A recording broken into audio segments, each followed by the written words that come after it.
¿Qué tal, amigos y amigas de Latinoamérica? Aquí desde nuestro sitio de fe y trabajo latam.com, un sitio que pertenece a una iniciativa a nivel Latinoamérica, de hecho a nivel global, que busca vincular nuestra fe con nuestro trabajo. Creemos que a veces el ámbito de la fe se ha polarizado, se ha separado de la realidad cotidiana, especialmente el tema del trabajo.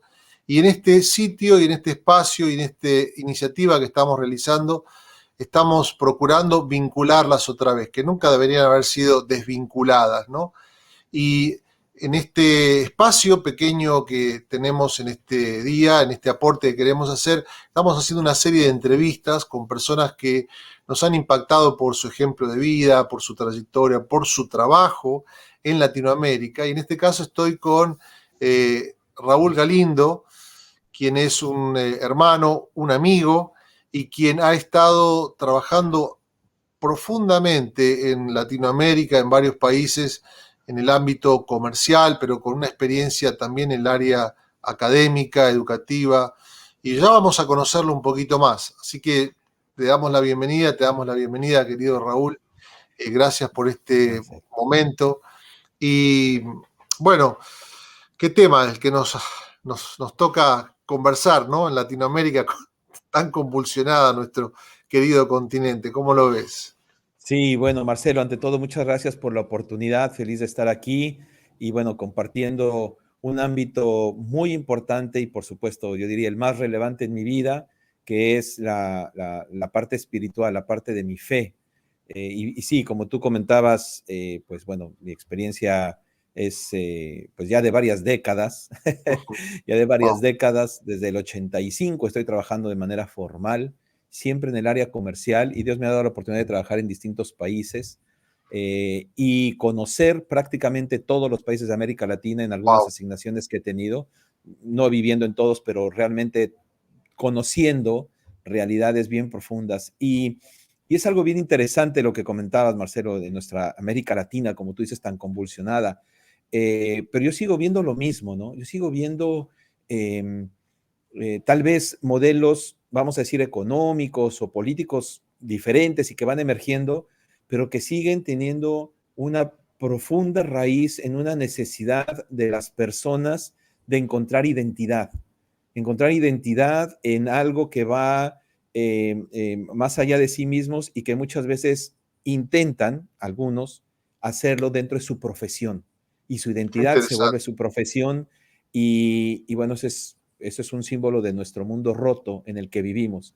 Y, y, y creo que no hay un país, al menos de que yo conozca en América Latina, que pueda decir, mira, la situación es diferente en este país.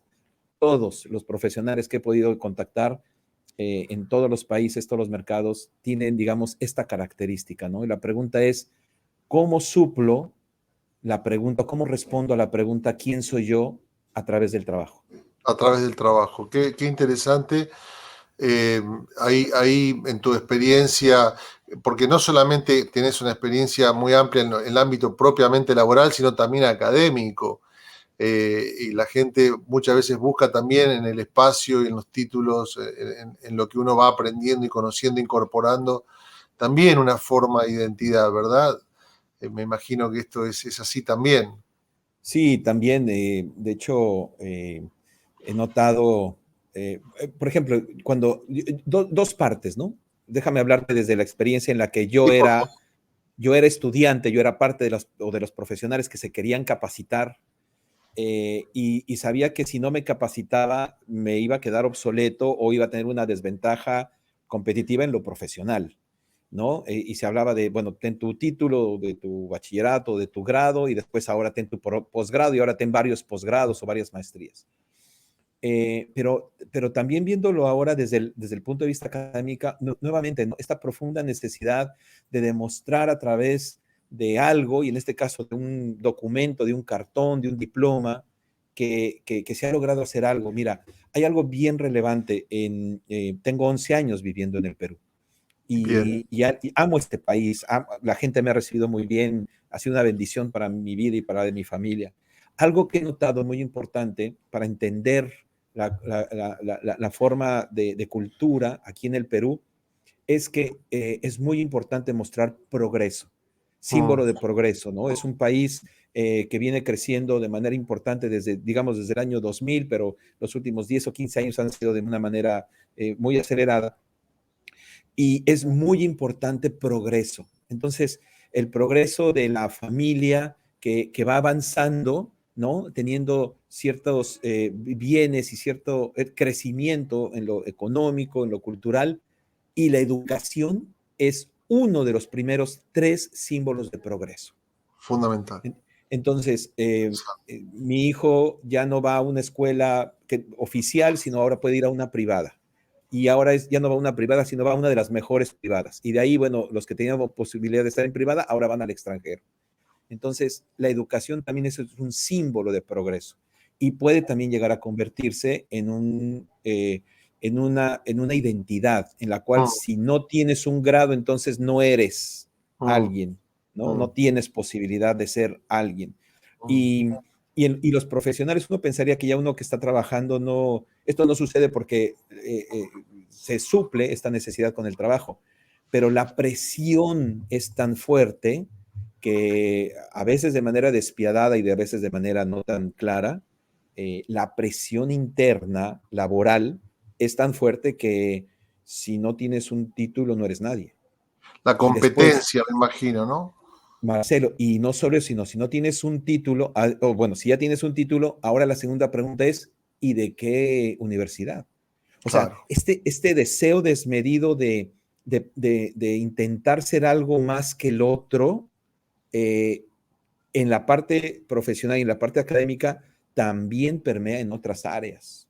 Qué También permea tremendo. en otras áreas y en la visión que los jóvenes profesionales van teniendo porque el círculo se repite. Y ahí es en donde tenemos oportunidad de intervenir los profesionales, romper este círculo, reivindicar la dignidad de las personas por lo que son y no por lo que tienen o por lo que han estudiado. O por lo que han logrado. Interesantísimo. Bueno, acá cuando decís reivindicar la dignidad de la persona, cuando hablamos de fe, nosotros creemos profundamente que nuestra dignidad es exógena a nosotros, es decir, que nos viene dada por orden creacional. Hemos sido creados, Sí. la Biblia dice, hemos sido creados a imagen de Dios, y esto es una belleza y un misterio tan grande, ¿no? Pero ahí está un sentido de dignidad que no me es dado por lo que otros dicen de mí, ni por lo que yo he logrado, sino me es dado por ser imagen de Dios, ¿no? Y es la belleza de ser humanos, ¿no? Y este sentido de dignidad se ha perdido, ¿no? Primero nos secularizamos, entre comillas, nos alejamos de Dios y esto genera una pérdida y una búsqueda de identidad en otras cosas. Esa identidad solo me la puede dar en ese vínculo profundo desde la fe con este Dios creador, ¿no? Y para nosotros es convicción, y aquí es donde lo bajamos a la tierra, lo bajamos a la realidad de todos los días. Cuando el jefe viene y me dice esto no está bien y yo siento que se baja todos mis valores personales y no, pero ¿de dónde viene mi dignidad, no? Este sentido de dignidad que a veces se afirma, no, yo soy digno en un sentido de negación, ¿no? No me vas a decir, pero la afirmación que viene de esta orden de la creación es maravilloso, pensando en esto que vos decís. ¿Cómo, Raúl, ves que tu trabajo, es decir, pensando en Latinoamérica y todos estos años que te han motivado a trabajar, quedarte en nuestra, porque veo tus títulos que los vamos a poner aquí no, digamos, para que veas que estamos hablando con sentido y con propiedad, ¿no? Es decir, que te ha llevado a quedarte aquí, quedarte en Latinoamérica, seguramente teniendo oportunidades para irte para otros lugares, te has quedado y yo como latinoamericano te tengo que decir gracias. ¿Qué sentís que es el aporte de tu trabajo a la realidad en la cual vivís ahí en Perú y en general en Latinoamérica? Bueno, creo que también aquí hay dos partes, pero antes de eso quisiera aprovechar para dar un poco de mi testimonio como profesional creyente, esperando que algunas personas puedan identificarse en ello. Bueno, yo, como ya comenté, tengo muchísimos años de estar trabajando y bueno, yo reconocí a Jesucristo como mi Señor y Salvador cuando ya estaba trabajando. Yo era un profesional, yo podría decir ya exitoso. Fui en la primer línea de gerentes, fui de los más jóvenes en la compañía transnacional en la que trabajaba. Y eso hablaba de mi afán desmedido de crecer y de sobresalir y de ser el mejor y a toda costa, lo tengo que decir, a toda costa. Cuando comienzo mi vida como creyente, conociendo los principios bíblicos, no solamente en lo referente a la salvación y mi relación con Dios, sino también ya en la práctica, tengo que reconocer que pasaron muchos años para que llegara una idea que fue trascendente para mí, y es el hecho de la dicotomía, el hecho de pensar que una cosa es mi vida como profesional, y sí, puedo ser carácter cristiano, etcétera, pero está alejado de mi vida, digamos, espiritual, en el sentido de, no quiero decir evangelizar o compartir la fe, Claro, sino claro, justamente de llevar el reino al claro, trabajo, claro, comportarme como ciudadano del reino claro. en el trabajo. Y cuando me di cuenta de ello, tuvo que venir un cambio de mentalidad muy fuerte. Yo ya venía practicando también otro principio que pude escuchar, que era el principio del servant leadership, ¿no? Un liderazgo de servicio, que no nos sirve en español la palabra servicio, No, porque no, suena servant es extraño. como siervo, Sí, pero si sí, hablamos de siervo en español, se piensan cosas que no son correctas. Pero claro, es verdad. este liderazgo de siervo que yo empecé a aplicar y aquí entra la pregunta, no, la respuesta a tu pregunta, ¿cómo puedo llevarlo yo en el trabajo? Yo intento y me esfuerzo por ejercer este tipo de liderazgo. Pero Marcelo, no es fácil porque no es el liderazgo que esperan las empresas. Claro. O sea, yo, por ejemplo, puedo compartir que de repente en alguno de los trabajos en los que he podido estar, me dijeron, tú eres muy blando. Acá tienes que gritar, pegar en la mesa, poner a las personas contra la pared. Yo dije, bueno, qué pena, ¿no? Claro, Qué claro, pena. O sea, yo claro. creo en crear compromiso, en establecer relaciones con las personas, claro, dar resultados, porque al final de cuentas, quienes trabajamos, sabemos que tenemos que dar resultados. Pero eso es una decisión personal y parte del hecho de, claro, los principios de la fe, pero de reconocer es que yo vivía con un pensamiento de dicotomía. Y ¿Cuál fue el punto de inflexión, Raúl, en el cual vos me decís, muchos años pasaron? ¿Recordás uno o dos momentos en el cual se te prendió la luz y dijiste, Dios prendió la luz, ¿no? Y dijiste, sí, no, pero esto tiene que ver con mi fe, esto tiene que sí. ver con mi realidad de, Mira, hay dos. hombre de fe, ¿no? Hay muchos, pero ahora que me lo preguntas, sí hay uno que creo que marcó durísimo, durísimo, eh, trabajando justo para una empresa transnacional de las más grandes del mundo en México. Me tocó ir a las oficinas bueno, no voy a decir el nombre, pero fui a las oficinas de el retail más grande de Estados Unidos y en ese momento más grande del mundo, ¿no? Fui a las oficinas centrales que están en Estados Unidos, la verdad están en un pueblito, porque ahí se fundó, de ahí nació todo esto. Y bueno, hoy si sumas la fortuna de los herederos, es la familia que tiene mayor cantidad de efectivo, de capital en el mundo. Y uno de los hijos trabajaba, porque ya había muerto el fundador, uno de los hijos trabajaba. Y cuando pasamos por el área de las oficinas que nos estaban mostrando, vi su oficina y yo dije, no puede ser. Marcelo, era una oficina, este, era una oficinita, perdón que Una lo diga, ¿no? oficinita, sí, sí. Era una oficinita.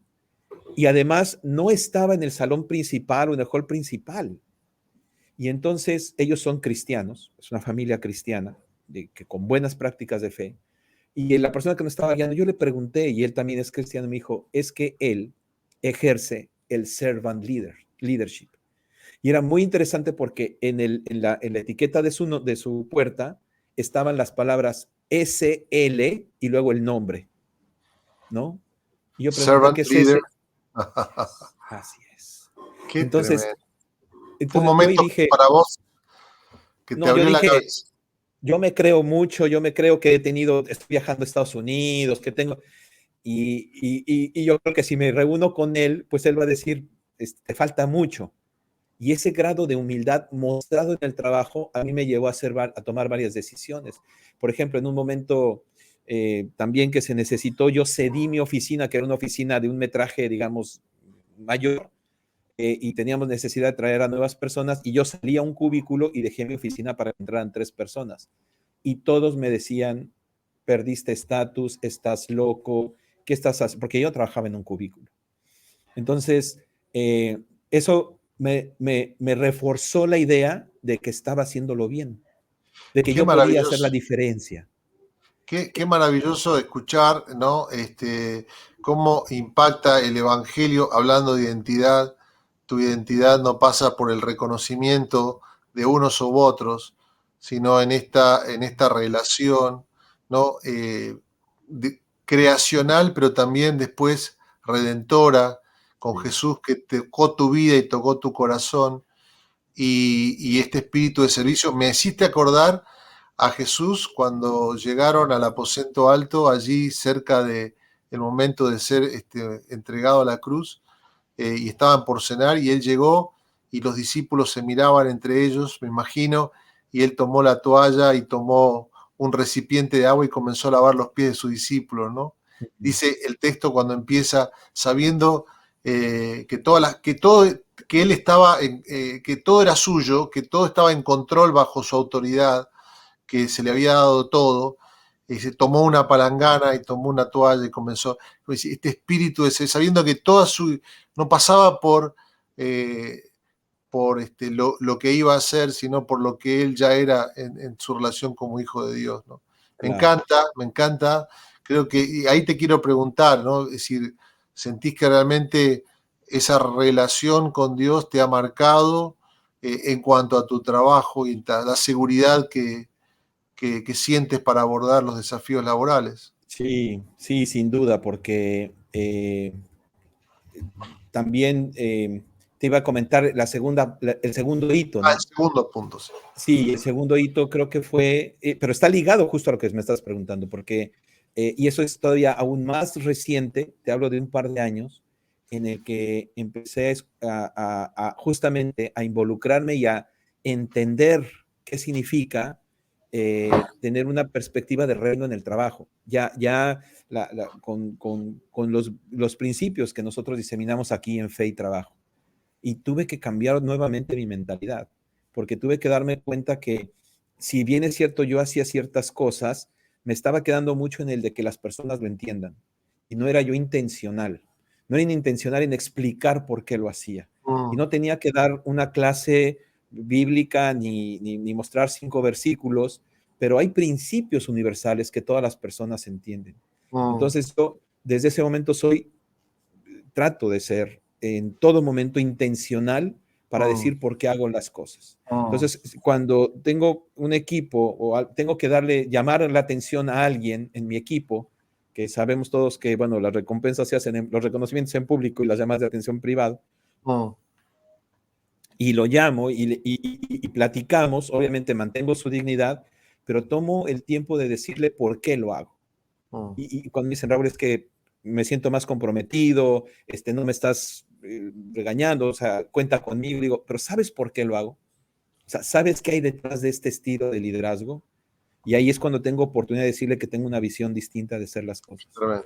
Y incluso me atrevo, en la medida de lo posible, porque también tenemos que cuidar ciertas formas Claro. en laborales, decirle qué pasaría si él tuviera una visión similar de su trabajo.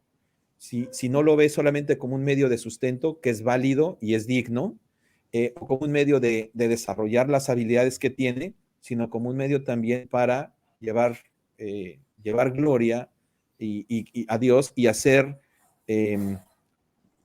algo de acuerdo a como Dios tenía planeado para él Mm, o para ella. mm, mm, Entonces, estos momentos de intencionalidad, te digo, tienen poco tiempo, la verdad. Tuve que entender, y tal vez aquí alguien se identifica conmigo cuando dicen, oye, fe y trabajo, ¿como de qué? ¿A quién hay que Claro, evangelizar? ¿Cuándo empiezo mi clase o mi grupo de estudio? Y yo tengo que decir que eso fue algo que tuve que romper, claro. soy una persona que creció con indicadores, ¿no? Con Mm, KPIs. A ver, ¿cuáles son los indicadores de fe y trabajo? ¿No? O sea, cuando estamos, y le doy tantas gracias a personas que me han visto con gracia y que me han tenido paciencia para decirme, no es así, mm, ¿no? Fe y trabajo se trata de cómo eres un ciudadano, bueno, es mi punto de vista, cómo eres un ciudadano del reino también en tu trabajo. Sea que seas líder, sea que seas colaborador, siempre tener la oportunidad de decir, ¿cómo puedo yo hacer mi parte en el área de trabajo donde la mayoría de nosotros pasamos una gran cantidad de horas? ¿Cómo puedo hacer mm, mi parte para allí también reflejar a Cristo, reflejar a Dios mm, y que otras personas vean que el trabajo no es una maldición, mm, el trabajo no es una carga, el trabajo es la oportunidad de desarrollar las habilidades que Dios me dio, de hacer la labor en el mundo original que nos dio a nosotros como hombres y mujeres la oportunidad de transformar cosas en la creación para bien, para mm, servicio, mm, para suplir necesidades de otros. Y mm. Marcelo, una última línea. Me encanta algo que también está sucediendo, en donde estoy involucrado, porque hablabas de la parte académica, Sí, que en este mundo del coaching, ¿no? Y del mentoring, ha crecido y va a seguir creciendo, mucho, es y verdad. más ahora con las necesidades emocionales que tenemos a raíz del distanciamiento social, que una de las tantas, digamos, banderas que se maneja en el coaching es el hecho de que el líder tiene que ser vulnerable. O sea, el líder ya no es el líder de hierro, el líder todopoderoso, que todo lo sabe, sino que tiene que mostrar apertura. Y cada vez que yo tengo una plática y alguien me toca el tema de vulnerabilidad y me dice, Raúl, no es posible, acá se necesita otra cosa, puedo dar testimonio ya no solo de mi persona, sino de otras personas que se han sumado a esta idea. Y la vulnerabilidad, la idea de un líder vulnerable nos abre una puerta espectacular para mostrar que puede haber un liderazgo de siervo, de Mm, siervo. Y ese es un puente muy bonito para las personas que tal vez no están tan cercanas a nuestra fe o no quieren saber nada de Dios o no han ni siquiera hecho la conexión. Pero cuando hablamos de un líder vulnerable, un liderazgo centrado en las personas, ese es el punto. Ese es el puente donde nosotros podemos construir. me quedo con tres palabras de esta breve charla, con una última pregunta que te voy a hacer. Me quedo con la palabra identidad que mencionabas al principio, me quedo con la palabra líder siervo, servant leader, que es desde primero el ser, dejar que nuestra realidad de ser ciudadanos, de vivir nuestra vida vinculados, impacte en el hacer con esta conexión con la vulnerabilidad y la otra palabra que rescato es la intencionalidad, ¿no? Intencionalmente siervos líderes, intencionalmente servir de la vulnerabilidad. Me parece fascinante. Digo esto en el contexto que estoy hablando de mi propio país, en Argentina. Estamos viviendo un momento muy convulsionado, donde no hay un vacío de poder en este momento, as we talk, ¿no? En este mismo instante, pienso en estas verdades tan tremendas que necesita nuestra sociedad, ¿no? Eh, Voy con la última pregunta, Raúl. ¿Cómo ves vos este contexto post pandemia? Ya te deben haber hecho muchas veces esta pregunta, pero digo, ¿cómo lo ves como una oportunidad o qué desafíos tenemos como aquellos que queremos involucrar nuestra fe y trabajo al trabajo?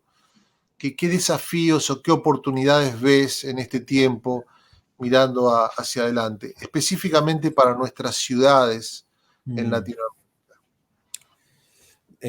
Marcelo, creo que las necesidades de las personas, o sea, los colaboradores y los empresarios, vamos a dividirlo, ¿no? Los colaboradores, Sí, los sí, líderes, los sí. empresarios, siguen siendo personas y siguen teniendo necesidades.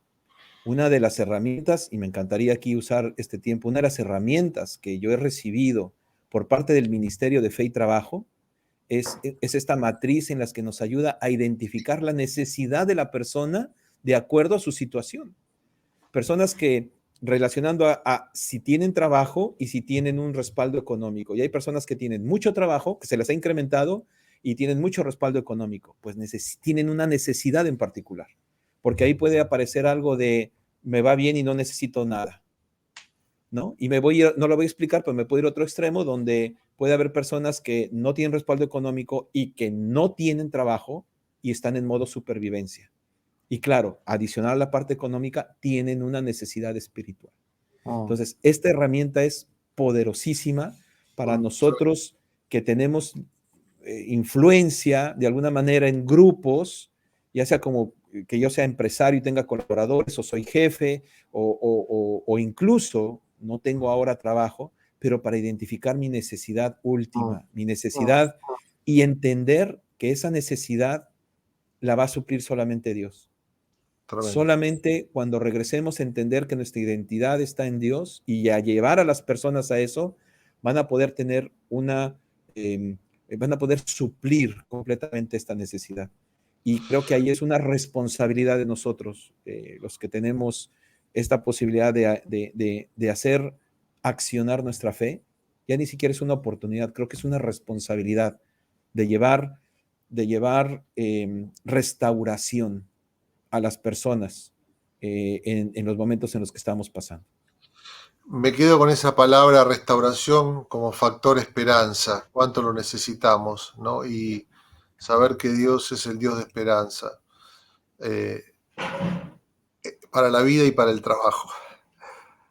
Para todo. Gracias, Raúl, querido, por tu tiempo. Quiero decirle a aquellos que nos están escuchando que vamos a poner a disposición la conferencia que Raúl nos dio al principio de este año, justamente sobre esta herramienta de diagnóstico que la encontramos muy útil, especialmente en estos tiempos. La conferencia es breve y Raúl con su generosidad nos dio el tiempo, que fue la primera conferencia con la que arrancamos este movimiento, que es muy joven, estamos recién empezando en Latinoamérica, y Raúl nos dio el privilegio de ser la primera persona que nos compartió esta conferencia, así que la vamos a poner a disposición de ustedes aquí nomás abajo de esta entrevista para que puedan acceder a ella y la tengan a disposición. Raúl, querido, agradecido por tu tiempo, generoso como siempre, sos un hombre muy ocupado, tienen, bueno, googleen su nombre, van a encontrar un montón de conferencias y webinars por todos lados. Aprovechenlo porque tenemos el privilegio de tenerlo con nosotros en este movimiento que es del reino de Dios y que es para bendición en nuestros países y en nuestro continente.